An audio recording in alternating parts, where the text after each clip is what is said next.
ശ്രീ ഷാജി രാഘവൻ, ആദ്യ ദിവസം ഇങ്ങനെയെങ്കിൽ ഇനി അങ്ങോട്ടെങ്ങനെ? ഒരു തയ്യാറെടുപ്പുമില്ലാതെ ഭക്തർ അവിടേക്ക് വരുന്നു. അവർക്ക് വെള്ളവും വെളിച്ചവും കൊടുക്കാൻ പോലും സർക്കാരിനോ ദേവസ്വത്തിനോ കഴിയുന്നില്ല. ഇനി ഈ അണമുറിയാത്ത പ്രവാഹം ഇങ്ങനെ വന്നുപോയിക്കൊണ്ടേയിരിക്കും. അതിനിടയിൽ എവിടെയാണ് ഇനി സൗകര്യമൊരുക്കുക? എന്താകും ഇനിയത്തെ ദിവസങ്ങൾ? ബഹുമാന്യനായ ശ്രീ അനിൽ വിളയിലും അതേപോലെ തന്നെ നിങ്ങളുടെ സന്നിധാനത്തുള്ള റിപ്പോർട്ടർമാരും നൽകിയ ഒരു നേർചിത്രമുണ്ട്. ഒരു ലോകത്തെ തന്നെ ഏറ്റവും മഹത്തരമായിട്ടുള്ള പ്രശസ്തി ആർജിച്ചിട്ടുള്ള ഒരു കാനന ക്ഷേത്രത്തിൽ ആറ്റുനോറ്റിരുന്നൊരു മണ്ഡലക്കാലം തുടങ്ങി. തുടങ്ങി ആദ്യത്തെ ദിവസത്തെ ചിത്രങ്ങളാണ് നിങ്ങളിപ്പോൾ പങ്കുവെച്ചുകൊണ്ടിരിക്കുന്നത്. ഇത് കേൾക്കുന്ന ആൾക്കാരൊന്ന് ആലോചിച്ച് നോക്കൂ. ഇതിനകത്ത് ഒരു കള്ളത്തരവില്ല എന്നുള്ളതറിയാം. കാരണം അതിൽ ശ്രീ അനിൽ വിളയിൽ ഒരുപക്ഷെ ഇതുമായി ബന്ധപ്പെട്ട് യാത്ര ചെയ്ത് കൃത്യമായി ഒബ്സർവ് ചെയ്ത് പറഞ്ഞൊരു നറേറ്റീവാണെന്ന് വേണേൽ പറയാം. പക്ഷേ പാവപ്പെട്ട അയ്യപ്പന്മാർ മറ്റ് സംസ്ഥാനങ്ങളിൽ നിന്ന് വന്നവരുണ്ടല്ലോ. അത് സത്യസന്ധമായല്ലേ നിങ്ങളുടെ ചാനലിന് മുമ്പിൽ ചില കാര്യങ്ങൾ പറഞ്ഞത്?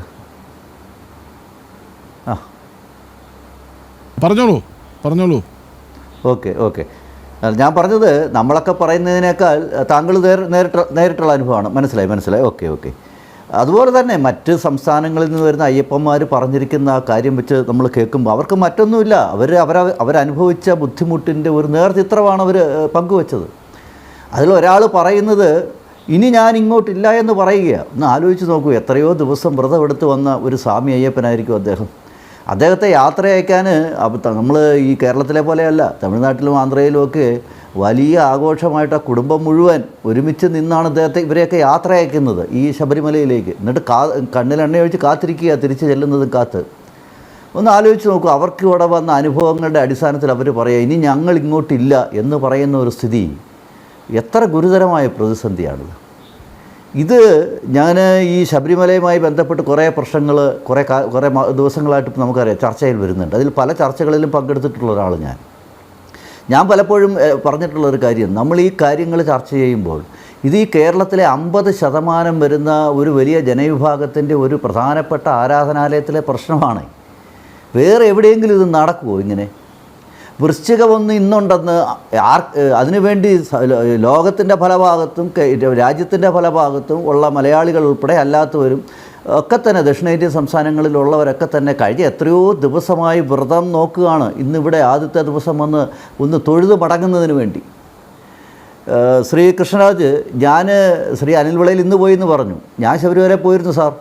ഒരു 10 ദിവസം കൃത്യമായി പറഞ്ഞാൽ കഴിഞ്ഞ 10-ാം തീയതി ഞാൻ പോയിരുന്നു അവിടെ. അന്ന് നിങ്ങളുടെ ലേഖകരെ ഞങ്ങൾ അവിടെ കണ്ടു. ഭാരതീയ ജനതാ പാർട്ടിയുടെ സംസ്ഥാന നേതൃത്വം പറഞ്ഞതനുസരിച്ച് പാർട്ടിയുടെ സമന്വിതനായ നേതാവ് ശ്രീ PK കൃഷ്ണദാസിൻ്റെ നേതൃത്വത്തിലുള്ള ഒരു സംഘമാണ്.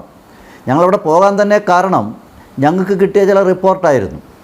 കാരണം മുൻ മണ്ഡലകാലങ്ങളിലൊക്കെ ശബരിമലയ്ക്ക് ചില തയ്യാറെടുപ്പിന് ചില വ്യവസ്ഥയുണ്ട്. ഇപ്രാവശ്യം അതൊന്നും നടന്നിട്ടില്ല. അവിടെ നിന്നുള്ള ഉദ്യോഗസ്ഥന്മാരും നിങ്ങളെപ്പോലുള്ള പത്രമാധ്യമങ്ങളും പറഞ്ഞതിൻ്റെ അടിസ്ഥാനത്തിൽ കാര്യങ്ങൾ കാണാൻ വേണ്ടിയിട്ടാണ് ഞങ്ങളവിടെ പോയത്. വളരെ ദയനീയം. ഇവിടെ ബഹുമാന്യനായ അനിൽ വിളയിൽ പറയുന്നതിനേക്കാൾ ഭീകരമാണ്. അദ്ദേഹം പറഞ്ഞത് സന്നിധാനവും പമ്പയിലും മാത്രമാണ്. ഞങ്ങൾ നിലയ്ക്കൽ തൊട്ട് പോയിരുന്നു. നിലയ്ക്കലാണല്ലോ ബേസ് ക്യാമ്പ് എന്ന് പറയുന്നത്. നിലയ്ക്കലെ അവസ്ഥയൊക്കെ പറയാൻ നിങ്ങൾക്ക് സാധിക്കില്ല. ഇവിടെ അയ്യപ്പന്മാർ കുടിവെള്ളത്തിൻ്റെ പ്രശ്നം പറഞ്ഞു. ഞങ്ങളന്ന് ചോദിച്ചു ഉദ്യോഗസ്ഥന്മാരോട്, എങ്ങനെയാണ് ഞങ്ങൾ പമ്പയിൽ ചെന്നിട്ട് അവിടുത്തെ ഉദ്യോഗസ്ഥന്മാരോട് ചോദിച്ചു, നിങ്ങൾ കുടിവെള്ളം, കാരണം ഒരൊറ്റ ടാപ്പ് പോലും ഇല്ല, അതെല്ലാം ഒടിഞ്ഞു പറഞ്ഞ് കിടക്കുകയാണ്. ഞാനീ പറയുന്ന 7-8 ദിവസം മുമ്പുള്ള കാര്യമാണ്. അപ്പോൾ ഇവിടുത്തെ വെള്ളത്തിൻ്റെ സംവിധാനം എങ്ങനെയാണെന്ന് ചോദിക്കുമ്പോൾ പറയുന്നത് സന്നിധാനത്തു നിന്നാണ് വെള്ളം വരുന്നത്, അത് സീസൺ ആകുമ്പോഴത്തേക്കും വരും എന്നാണ് അവർ പറയുന്നത്. പക്ഷേ നമുക്കറിയാം ഇന്ന് അയ്യപ്പന്മാർക്ക് പമ്പ മുതൽ സന്നിധാനം വരെ ഒരു തുള്ളി വെള്ളം കുടിക്കാൻ കിട്ടിയിട്ടില്ല എന്ന് പറഞ്ഞാൽ ആ സംവിധാനം അവിടെ ആരംഭിച്ചിട്ടില്ല. ശബരിമലയിലേക്ക് പോകുന്ന അയ്യപ്പന്മാരുടെ മിനിമം ആവശ്യങ്ങളേ ഉള്ളത്. മറ്റ് സ്ഥലത്ത് പോകുന്ന പോലെ അല്ലല്ലോ ശബരിമലയ്ക്ക് പോകുന്നത്. അവർക്ക് വലിയ സൗകര്യങ്ങളൊന്നും വേണ്ട. സത്യത്തിൽ അവർക്ക് കുടിക്കാൻ ഇത്തിരി വെള്ളം വേണം, അവർക്ക് വിരിവെക്കാൻ ഇത്തിരി ഇടം വേണം, ശുദ്ധമായ ഭംഗിയായ വൃത്തിയായ സ്ഥലം വേണം, പ്രാഥമിക കാര്യങ്ങൾ ചെയ്യാൻ അത്യാവശ്യം മൂത്രപ്പുര ശൗചാലയങ്ങൾ വേണം. ഇങ്ങനെയുള്ള മിനിമം ഫെസിലിറ്റി മാത്രം ആഗ്രഹിച്ച് അയ്യപ്പനെ കാണാൻ വേണ്ടിയിട്ട് പുറപ്പെടുന്നവരാണ് അയ്യപ്പന്മാർ. ശബരിമലയുടെ ഏറ്റവും വലിയ പ്രത്യേകത എന്താണ്? അകത്തിരിക്കുന്ന അതിൻ്റെ തനി രൂപമാണ് മല ചവിട്ടി വരുന്ന ഓരോ അയ്യപ്പനും എന്ന് പറയുന്ന ആധ്യാത്മികതയുടെ എങ്ങും കാണാത്ത ഒരു വലിയ പരിപ്രേക്ഷ്യമല്ലേ ശബരിമലയിലുള്ളത്. എത്ര വലിയ മഹത്തായിട്ടുള്ള ഒരു സങ്കല്പമാണത്. അകത്ത് പ്രതിഷ്ഠ എന്ന് പറയുന്ന ശ്രീകോവിലിനുള്ളിരിക്കുന്ന അയ്യപ്പന് സമമായിട്ടുള്ളവരാണ് ഈ ലക്ഷക്കണക്കിന് പടിചവിട്ടി കയറി വരുന്നവർ. അതുകൊണ്ട് ആ പരിഗണന കൊടുക്കുന്നില്ല എന്ന് മാത്രമല്ല, അപ്പോൾ ആ തരത്തിലുള്ള ഗസ്റ്റുകളെ അല്ലെ അതിഥികളായിട്ട് ശബരിമലയിലേക്ക് വരുന്ന ഈ അയ്യപ്പന്മാരെ അവരെ പരിഗണിക്കുന്നില്ല എന്ന് മാത്രമല്ല, ഇത്രയും നികൃഷ്ട ജീവികളെ പോലും ഇവർക്ക് എങ്ങനെ പരിഗണിക്കാൻ പറ്റും? ശ്രീ അനിൽ വിളയിൽ പറയുന്നത് കേട്ടു, ഒരു പാവപ്പെട്ട ഒരാൾ ഒന്ന് മൂത്രമൊഴിക്കുന്നതിന് വേണ്ടിയിട്ട് ഇരിക്കുന്ന അവിടെങ്ങും അങ്ങോട്ടും ഇങ്ങോട്ടും പോകാൻ സാധിക്കുന്നില്ല, എന്നിട്ട് ഇരിക്കുന്ന അല്ലെങ്കിൽ ആ അയ്യപ്പന്മാർ ഇരിക്കുന്നതിൻ്റെ പരിസരത്ത് തന്നെ കാര്യങ്ങൾ ചെയ്യേണ്ടി വരുന്ന സാഹചര്യം എന്ന് പറഞ്ഞാൽ എത്രയോ ദയനീയമാണ്. ഒരു പരിഷ്കൃത സമൂഹത്തിന് ഇങ്ങനെ ചിന്തിക്കാൻ പറ്റുമോ? അവിടെ വരുമാനത്തിൻ്റെ കുറവുണ്ടായിട്ടാണോ ഈ പറയുന്ന എന്താ പറയുക ഈ അവഗണന എന്ന് പറയുന്നത്? ഞങ്ങൾ പമ്പയിലും ഈ പറയുന്ന നിലയ്ക്കലുമൊക്കെ പോകുന്ന സമയത്ത് ഞങ്ങൾക്ക് കൃത്യമായി ബോധ്യപ്പെട്ടൊരു കാര്യം, അവിടെ ഒരു ഉദ്യോഗസ്ഥൻ ഞങ്ങളോട് പറഞ്ഞു. ഞങ്ങൾ ചോദിച്ചു, നിങ്ങളെന്താ ഇതിങ്ങനെ, ഇനി 7-8 ദിവസമേ ഉള്ളൂ, 8 ദിവസം കൊണ്ട് നിങ്ങൾക്ക് എന്ത് ചെയ്യാൻ പറ്റും?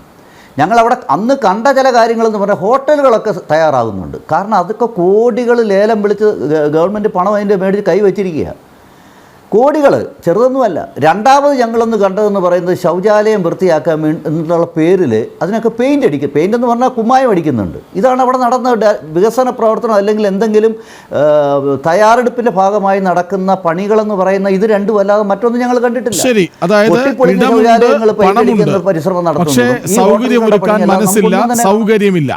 അതിലൂടെ ഭക്തജനങ്ങളെ എല്ലാ വർഷവും പറ്റിച്ചുകൊണ്ടേയിരിക്കണം, ബുദ്ധിമുട്ടിക്കണം. അതാണ് അവരുടെ ലക്ഷ്യം.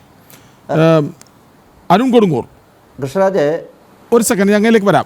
അരുൺ കൊടുങ്ങൂർ, അതായത് അതുമായി ബന്ധപ്പെട്ട് ഒരു പ്രധാനപ്പെട്ട കാര്യം കൂടെ ഞാൻ പറയാം. ഒരു പ്രധാനപ്പെട്ട കാര്യം കൂടെ എനിക്കൊന്ന് ചർച്ചയ്ക്ക് പറയൂ. ഒരു പ്രധാനപ്പെട്ട കാര്യം, കാരണം ഈ ചർച്ചയ്ക്ക് വളരെ മുതൽക്കൂട്ടാണ്. കാരണം എന്താണെന്നറിയോ, എല്ലാ വർഷവും മണ്ഡലക്കാലം ആരംഭിക്കുന്നതിന് മുമ്പ് ഗവൺമെൻറ് അവലോകന യോഗം നടക്കും. അത് തിരുവനന്തപുരത്ത് മുഖ്യമന്ത്രിയുടെ നേതൃത്വത്തിൽ നടക്കാറുണ്ട്. അതിനുശേഷം ദേവസ്വം മന്ത്രിയുടെ നേതൃത്വത്തിലും പത്തനംതിട്ട ജില്ലാ കളക്ടർ ഉൾപ്പെടെയുള്ളവരുടെ നേതൃത്വത്തിലും പമ്പയിൽ നടക്കാറുണ്ട്. അതുകൂടാതെ ശബരിമലയുമായി ബന്ധപ്പെട്ട് കിടക്കുന്ന കോട്ടയം, പത്തനംതിട്ട, എരുമേലി, പന്തളം ഇവിടെയൊക്കെ തന്നെ തദ്ദേശ സ്വയംഭരണ സ്ഥാപനങ്ങളിലെ ഉദ്യോഗസ്ഥരെ, പ്രതിനിധികളെ ഇവരെയൊക്കെ ചേർത്തുകൊണ്ടുള്ള അവലോകന യോഗങ്ങൾ ധാരാളമായിട്ട് നടക്കും സീസണിന് മുമ്പ്. ഈ പ്രാവശ്യം കഴിഞ്ഞ 10-ാം തീയതിക്ക് മുമ്പ്, അതിന് ശേഷമുള്ളത് ഞാൻ പറയുന്നില്ല, 10-ാം തീയതി ഞാൻ ശബരിമല പോയി അവിടെ കണ്ട ആളെന്നുള്ള നിലയ്ക്ക്, ഉദ്യോഗസ്ഥന്മാരുമായി സംസാരിച്ച ആളെന്നുള്ള നിലയ്ക്ക് ഞാൻ പറയാം, ഒരൊറ്റ അവലോകനം മാത്രമാണ് നടന്നത്. അത് ദേവസ്വം ബോർഡിൻ്റെ ഓഫീസിൽ ദേവസ്വം ബോർഡ് മന്ത്രിയുടെ നേതൃത്വത്തിൽ ഒരു അവലോകനം മാത്രമാണ് തിരുവനന്തപുരത്താണ് നടന്നത്. അതിനുശേഷം ഒരു അവലോകനം നടന്നിട്ടില്ല, ഒരു നിർദ്ദേശം ഉദ്യോഗസ്ഥന്മാർക്കില്ലെന്നേ. പമ്പയിൽ അവലോകന യോഗത്തിന് ശ്രമിച്ചു, പക്ഷേ പ്രതിനിധി മന്ത്രി വന്നില്ല. കാരണം എന്താണെന്നറിയോ, അസൗകര്യം അറിയിച്ചു. ശരിക്കും പ്രതിഷേധം ഭയന്നാണെന്ന് അന്ന് മാധ്യമങ്ങൾ റിപ്പോർട്ട് ചെയ്യുകയും ചെയ്തിരുന്നു.